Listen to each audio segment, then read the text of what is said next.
Hi, എൻ്റെ പേര് വർക്കി.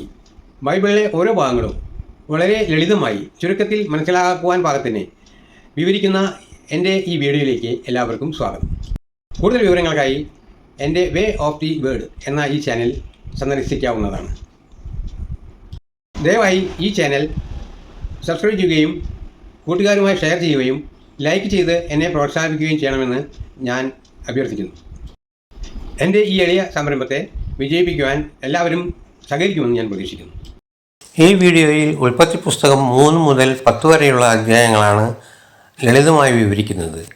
1ഉം 2ഉം അധ്യായങ്ങൾ എൻ്റെ മുമ്പുള്ള വീഡിയോയിൽ കണ്ടു മനസ്സിലാക്കാവുന്നതാണ്. ഉൽപ്പത്തി പുസ്തകം 3-ാം അധ്യായം മനുഷ്യന്റെ പാപത്തെക്കുറിച്ചും ദൈവത്തിൽ നിന്നുള്ള അകൽച്ചയെക്കുറിച്ചുമാണ് പറയുന്നത്.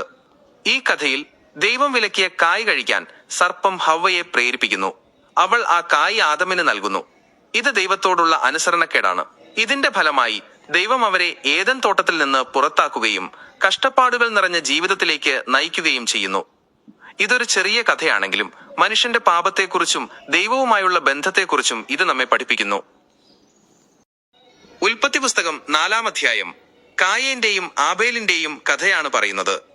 ആദാമും ഹവ്വയും ദൈവത്തിന്റെ കൽപ്പന ലംഘിച്ചതിന് ശേഷം ജനിച്ച മക്കളാണവർ.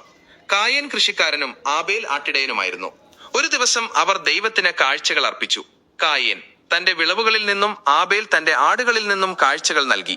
എന്നാൽ ദൈവം ആബേലിന്റെ കാഴ്ച സ്വീകരിക്കുകയും കായേന്റെ കാഴ്ച നിരസിക്കുകയും ചെയ്തു. ഇതിൽ അസൂയ പൂണ്ട കായേൻ ആബേലിനെ കൊലപ്പെടുത്തുന്നു.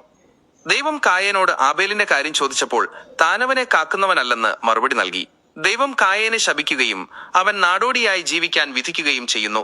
കായേൻ ദൈവത്തിന്റെ സാന്നിധ്യത്തിൽ നിന്ന് മാറിപ്പോകുന്നു. ഈ കഥയിൽ ദൈവത്തിന്റെ നീതിയും പാപത്തിന്റെ അനന്തരഫലങ്ങളും കാണാം. കായേന്റെ അസൂയയും കോപവും അവനെ കൊലപാതകത്തിലേക്ക് നയിച്ചു. ദൈവം കായേനെ ശിക്ഷിച്ചെങ്കിലും അവനോട് കരുണ കാണിക്കുന്നുണ്ട്. പാപത്തിന് മാപ്പില്ലെങ്കിലും ദൈവം പാപിയെ സ്നേഹിക്കുന്നു എന്ന സന്ദേശവും ഈ കഥ നൽകുന്നു. ഉൽപ്പത്തി പുസ്തകം 5-ാം അധ്യായം ആദാം മുതൽ നോഹ വരെയുള്ള വംശാവലിയാണ് പറയുന്നത്. ഇതിൽ ഓരോ വ്യക്തിയുടെയും ജനനവും മരണവും അവരുടെ സന്തതികളെയും കുറിച്ചുള്ള വിവരങ്ങളുണ്ട്. ഈ അധ്യായം മനുഷ്യന്റെ ആയുസ്സിനെ കുറിച്ചും ദൈവവുമായുള്ള ബന്ധത്തെക്കുറിച്ചും നമ്മെ ഓർമ്മിപ്പിക്കുന്നു. ആദാമിന്റെ പുത്രനായ സേത്ത് മുതൽ നോഹയുടെ ജനനം വരെയുള്ള വിവരങ്ങളാണ് ഈ അധ്യായത്തിൽ പ്രധാനമായും പറയുന്നത്. ഓരോ വ്യക്തിയുടെയും ജനനവും മരണവും അവരുടെ സന്തതികളെയും കുറിച്ചുള്ള വിവരങ്ങളുണ്ട്. ഈ അധ്യായം മനുഷ്യന്റെ ആയുസ്സിനെ കുറിച്ചും ദൈവവുമായുള്ള ബന്ധത്തെക്കുറിച്ചും നമ്മെ ഓർമ്മിപ്പിക്കുന്നു. 6-ാം അധ്യായം നോഹയുടെ കാലത്തെ പ്രളയത്തെക്കുറിച്ചാണ് പറയുന്നത്. മനുഷ്യരുടെ ദുഷ്ടത വർദ്ധിച്ചപ്പോൾ ദൈവം അവരെ നശിപ്പിക്കാൻ തീരുമാനിച്ചു. എന്നാൽ നോഹ ദൈവത്തിന്റെ കണ്ണിൽ നീതിമാനായിരുന്നു. ദൈവം നോഹയോട് ഒരു പെട്ടകമുണ്ടാക്കാൻ കൽപ്പിച്ചു. പെട്ടകത്തിൽ നോഹയും കുടുംബവും എല്ലാ ജീവജാലങ്ങളിൽ നിന്നും ഓരോ ജോഡിയെയും കയറ്റി. ദൈവം മഴ പെയ്യിച്ചു. 40 ദിവസം നീണ്ടുനിന്ന മഴയിൽ ഭൂമിയിലെ സകല ജീവജാലങ്ങളും നശിച്ചു. പെട്ടകം വെള്ളത്തിൽ പൊങ്ങി നടന്നു. ഒടുവിൽ വെള്ളമിറങ്ങിയപ്പോൾ നോഹയും കുടുംബവും പുറത്തിറങ്ങി. ദൈവം നോഹയെയും കുടുംബത്തെയും അനുഗ്രഹിച്ചു. ഉൽപ്പത്തി പുസ്തകം 7-ാം അധ്യായം പ്രളയം ആരംഭിക്കുന്നതിനെ കുറിച്ചാണ് പറയുന്നത്. ദൈവം നോഹയോട് പെട്ടകത്തിൽ കയറാൻ കൽപ്പിച്ചു. നോഹയും കുടുംബവും മൃഗങ്ങളും പെട്ടകത്തിൽ പ്രവേശിച്ചു. ദൈവം വാതിലടച്ചു. മഴ പെയ്യാൻ തുടങ്ങി. 40 ദിവസം മഴ പെയ്തു. വെള്ളം ക്രമേണ ഉയർന്നു. പെട്ടകം പൊങ്ങി നടന്നു. ഭൂമിയിലെ മലകളെല്ലാം വെള്ളത്തിനടിയിലായി. ഭൂമിയിലുള്ള സകല ജീവജാലങ്ങളും നശിച്ചു. നോഹയും പെട്ടകത്തിലുള്ളവരും മാത്രം രക്ഷപ്പെട്ടു. 150 ദിവസം വെള്ളം ഭൂമിയിൽ പൊങ്ങിയിരുന്നു. പുസ്തകം 8-ാം അധ്യായം പ്രളയജലം കുറയുന്നതിനെ കുറിച്ചാണ് പറയുന്നത്. ദൈവം ഭൂമിയിലെ കാറ്റിനെ ഓർക്കുകയും വെള്ളം കുറയാൻ തുടങ്ങുകയും ചെയ്തു. മഴ നിലച്ചു. 150 ദിവസങ്ങൾക്ക് ശേഷം വെള്ളം ഇറങ്ങി തുടങ്ങി. പെട്ടകം അരരാത്ത് മലനിരകളിൽ ഉറച്ചു. വെള്ളം ക്രമേണ കുറഞ്ഞു. മലകളുടെ മുകൾ ഭാഗം കാണാറായി. നോഹ ഒരു കാക്കയെ പുറത്തേക്ക് അയച്ചു. വെള്ളം വറ്റുന്നത് കാണാനായി പിന്നീട് ഒരു പ്രാവിനെയും അയച്ചു. ഒടുവിൽ വെള്ളം വറ്റിയപ്പോൾ ദൈവം നോഹയോട് പെട്ടകത്തിൽ നിന്ന് പുറത്തിറങ്ങാൻ കൽപ്പിച്ചു. നോഹയും കുടുംബവും മൃഗങ്ങളും പെട്ടകത്തിൽ നിന്ന് പുറത്തിറങ്ങി. നോഹ ദൈവത്തിന് യാഗമർപ്പിച്ചു. ദൈവം നോഹയെയും ഭൂമിയെയും അനുഗ്രഹിച്ചു. ഉൽപ്പത്തി പുസ്തകം 9-ാം അധ്യായം പ്രളയത്തിന് ശേഷമുള്ള ദൈവത്തിന്റെ ഉടമ്പടിയെക്കുറിച്ചാണ് പറയുന്നത്. ദൈവം നോഹയെയും പുത്രന്മാരെയും അനുഗ്രഹിച്ചു. മൃഗങ്ങളെയും പക്ഷികളെയും മനുഷ്യന്റെ ഭക്ഷണത്തിനായി നൽകി. മനുഷ്യന്റെ രക്തം ചിന്തിയാൽ അവന്റെ രക്തം മനുഷ്യൻ ചിന്തുമെന്ന് ദൈവം അരുളി ചെയ്തു. ദൈവം നോഹയുമായി ഒരു ഉടമ്പടി ചെയ്തു.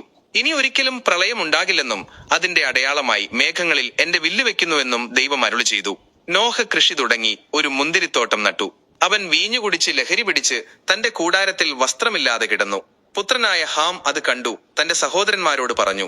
ഷേമും യാഫത്തും വസ്ത്രമെടുത്ത് തങ്ങളുടെ പിതാവിനെ മൂടി. നോഹ ഉണർന്നപ്പോൾ ഹാം ചെയ്തതറിഞ്ഞു.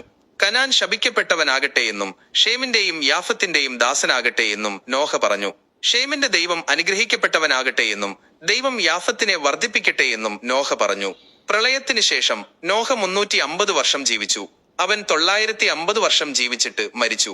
ഉൽപ്പത്തി പുസ്തകം 10-ാം അധ്യായം നോഹയുടെ പുത്രന്മാരുടെ വംശപരമ്പരയെക്കുറിച്ചാണ് പറയുന്നത്. ഷേം, ഹാം, യാഫത്ത് എന്നിവരുടെ സന്തതി പരമ്പരകളെക്കുറിച്ചുള്ള വിവരങ്ങൾ ഇതിൽ കാണാം. ഈ അധ്യായം മനുഷ്യവംശത്തിന്റെ ഉത്ഭവത്തെയും വിവിധ ജനവിഭാഗങ്ങളുടെ വ്യാപനത്തെയും കുറിച്ചുള്ള വിവരങ്ങൾ നൽകുന്നു. വേ ഓഫ് ദ വേർഡ് എന്ന ഈ ചാനൽ വിശുദ്ധ ഗ്രന്ഥത്തെ വളരെ ലളിതമായി നിങ്ങൾക്ക് മനസ്സിലാക്കുന്നതിനും കൂടുതൽ ആളുകളിലേക്ക് എത്തിക്കുന്നതിനും വേണ്ടി ഈ ചാനൽ സബ്സ്ക്രൈബ് ചെയ്യുകയും നിങ്ങളുടെ കൂട്ടുകാർക്ക് ഷെയർ ചെയ്യുകയും ഇഷ്ടപ്പെട്ടാൽ ലൈക്ക് ചെയ്യുകയും ചെയ്യണമെന്ന് വിനീതമായി അഭ്യർത്ഥിക്കുന്നു. തുടർന്നുള്ള എന്റെ വീഡിയോകൾക്കായി കാത്തിരിക്കുക. ദൈവം നിങ്ങളെ അനുഗ്രഹിക്കട്ടെ.